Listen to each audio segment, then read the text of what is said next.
রিমালের প্রভাব উত্তরেও। জলপাইগুড়িতে গভীর রাতে ভারী বৃষ্টির সঙ্গে ঝোড়ো হাওয়া, বিদ্যুৎহীন গোটা গ্রাম। বুধবার সকাল থেকে মেঘলা আকাশ। এবার তো কয়েকদিনের তীব্র তাপে দেখার পর কিছুটা হলেও স্বস্তি জেলাবাসী। মঙ্গলবার গভীর রাতে বিশাল আকৃতির গাছ পড়ে বন্ধ জলপাইগুড়ি চালহাটি রোড। বিদ্যুৎহীন অবস্থায় রয়েছে গোটা এলাকা। পরিস্থিতি সামলাতে ঘটনাস্থলে খড়িয়া অঞ্চলের প্রধান ও উপপ্রধান।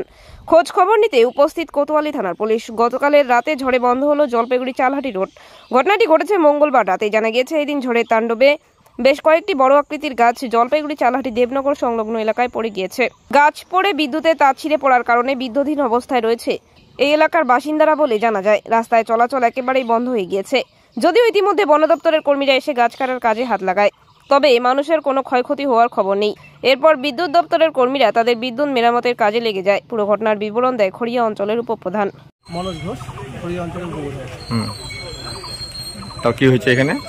গতকাল রাত্রি 12টা 25 নাগাদ জানতে পারি যে এই দেবনগর বারোয়ারি কালী মন্দিরের সামনে মেন রোডে গাছ পড়ে, গাছের ডাল পড়ে, কৃষ্ণচূড়া গাছের ডাল পড়ে টোটাল রোড বন্ধ হয়ে আছে। ইলেকট্রিসিটির ট্রান্সফরমারটা শুধু ফুটে ভেঙে উল্টে পড়ে আছে। শোনা মাত্রই তো কালকে রাতে ফোনে যোগাযোগ করার অনেক চেষ্টা করছি অনেকের সাথে।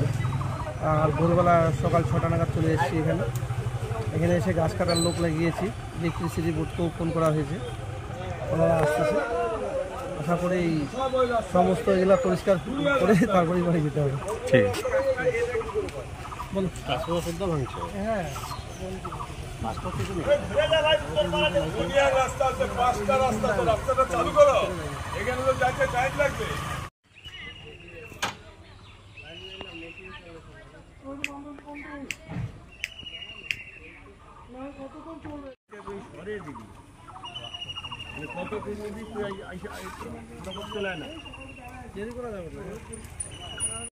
ওর আওয়াজ আর এখন দিনে বেলা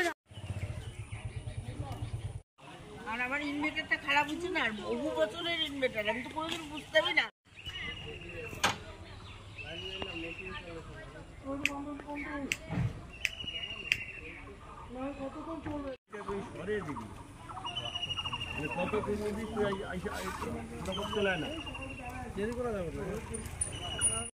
ওর আওয়াজ আর এখন দিনে বেলা